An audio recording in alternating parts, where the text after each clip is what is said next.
Hi, this is Cheryl back with you from Farmhouse Frugally, and today I have a Longaberger basket challenge and a little surprise of a marriage between Longaberger and Coach. So make sure you stay until the end. Longaberger Basket Company started in Ohio a number of years ago, and it was a family-owned business. A lot of the baskets are signed, and they have a logo stamped on them, and they were very valuable. Once upon a time, they had a number of different collector items. A lot of people liked them, especially in the 80s, and paid a lot of money. Quite frankly, I never bought one.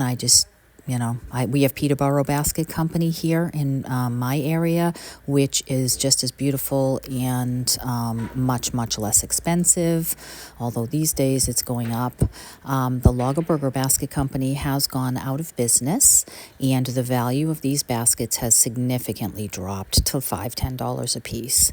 So these are not anything of true major value, so don't worry about that. And this first one that I am doing, actually, I got on the good table at my dump.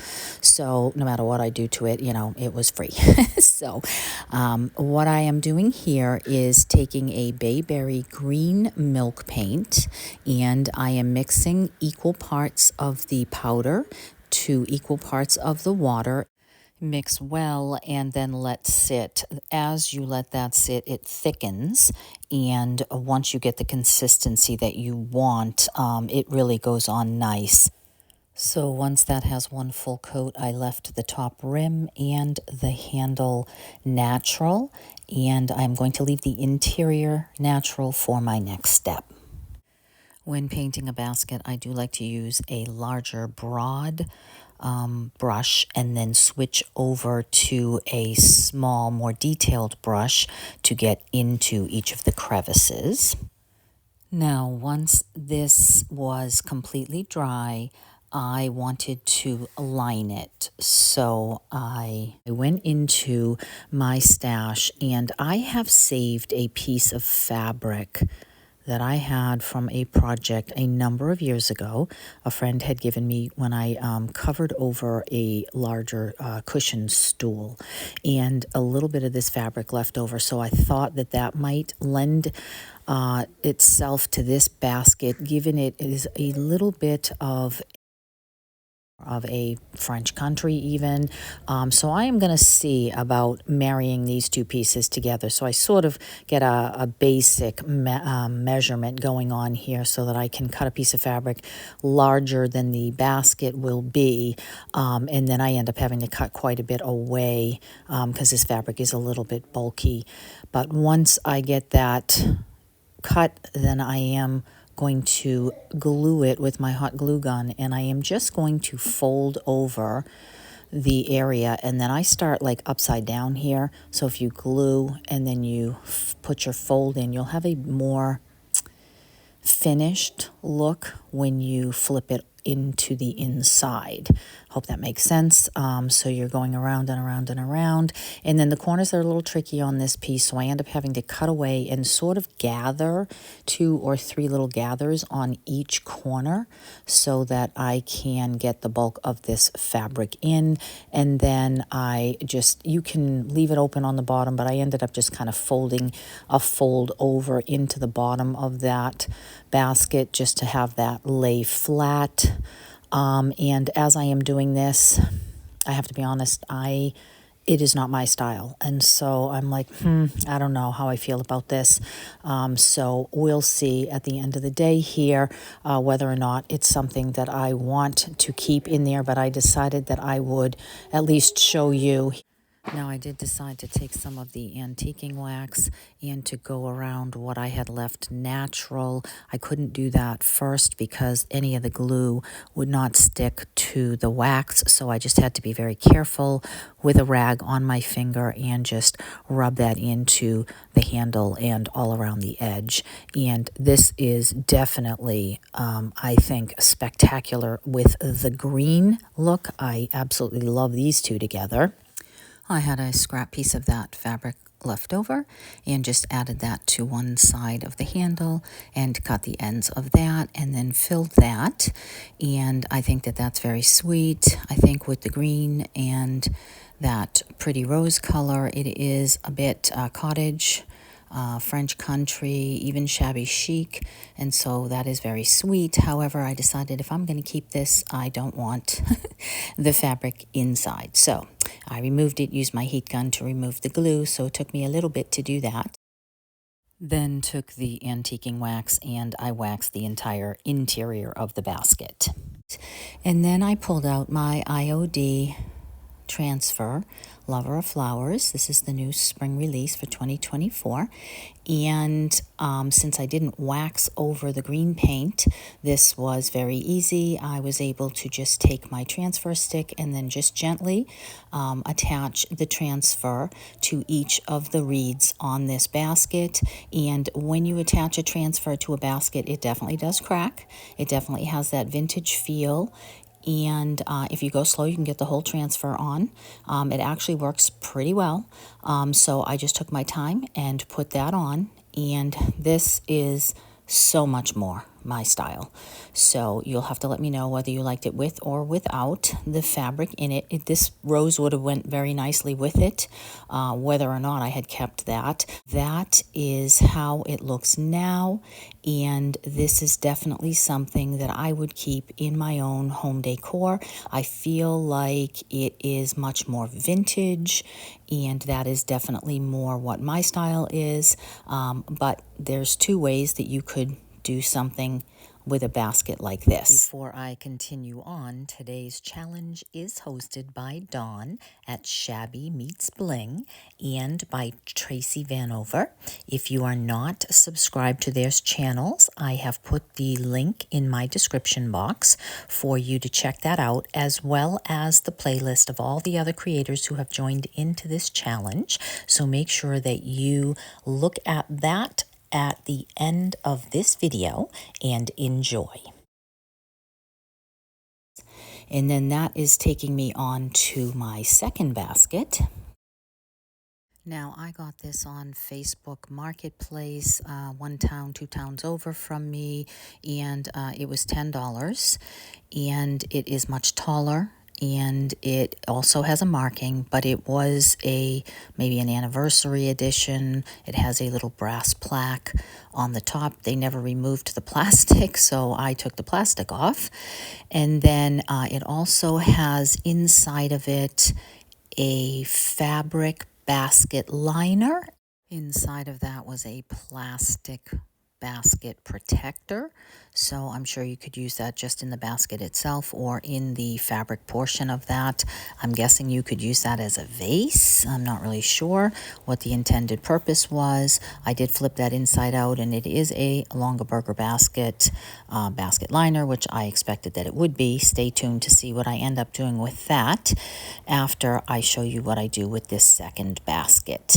So now I have that same kind of milk paint, but this time it is a cream color, and I am going to mix it the same way, equal parts water and powder. I am going to get that to the consistency I want, and I am going to start by dry brushing the exterior of the whole basket in this color, and then I am going to get more detailed around the edges that were blue, a little too country for me, and I am going to cover them with a second coat to get that fully covered before I move on.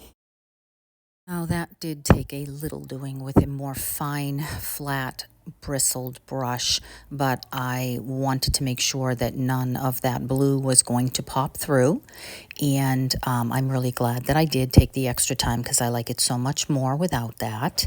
And then I did decide to keep the handles natural, but there was a split in the top of one, so I did have to glue and clamp that a little bit for protection of splinters, so that I could have done first, but I end up doing here. And then I sanded a little bit of the handle as well because there were a couple spots that were a little sharp. Now then I went into my stash of lace, and I had just enough of this beautiful vintage lace, and I thought that it would be nice to add this and make it more of a shabby chic feel. Now, instead of adding it to the exterior of the basket, I decided to add it to the interior. One, because the handles would be in the way, and two, because I thought it would be a nice little surprise. And so I am using my hot glue gun to add the lace on both top edges of the reed to hide them kind of where one is painted and one is not painted and give that a more finished look. I did glue the points down inside the basket so that that would stay as I take things in and out of the basket. And so far I am loving this so much more than that primitive country feel.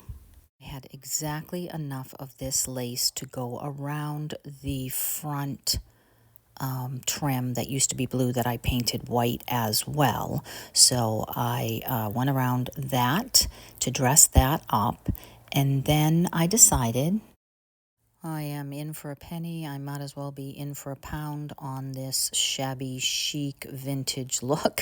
So after I glued down the points on that, I then took out a different lace in the same color, and I decided to add that to the handles. And once I was finished with that, I wanted to move on. Once upon a time, I had picked up a banner, a paper banner, I think at Hobby Lobby at the 90% off, and I had used it in, I think, a Christmas display, and I had one piece of the cardboard cutout left, so I thought that this would make a very nice hang tag. And in that same transfer book, the IOD Lover of Flowers, I chose one of the poems and laid that down. And then after I rubbed that on with the tool, I chose some of the florals and put that on either edge of that to dress that tag up a bit and give this just a pop of color. And this is something obviously that can be removed for the seasons if I wanted to, but for now I think that it came out really sweet. This a little bit more of the vintage look. I took the distress ink and just put that all around the outside edges of this tag, and then I used the holes that were already in the tag that were cut out. I just added some of the lace that I had used on the handles of the basket and put that through the basket, and then just tied that on with a simple shoestring bow, and I think it's lovely.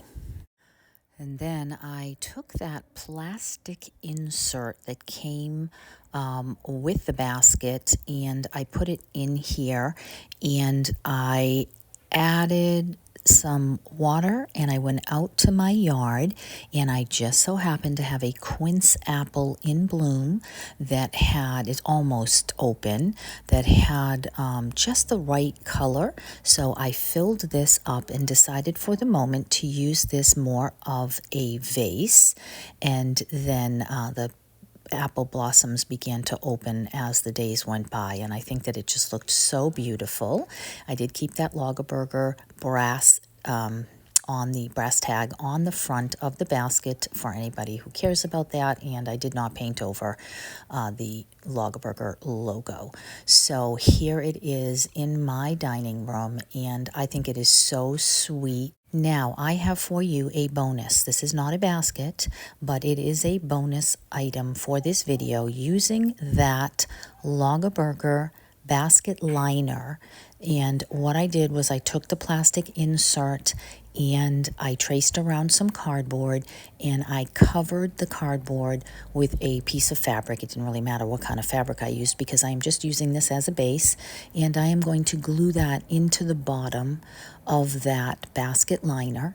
And then I glued the edges of the basket liner over because it was pretty tall, and I wanted it to be a smaller, sweet size for a purse. So I glued the inside in, leaving the Longaberger tag on the bottom of the blue showing size that I was looking for.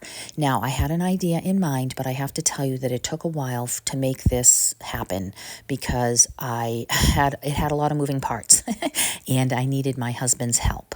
But I had a Coach bag It was like a black fabric tote bag, sort of. I used it as a Bible book carrying case for years, but it was starting to fall apart.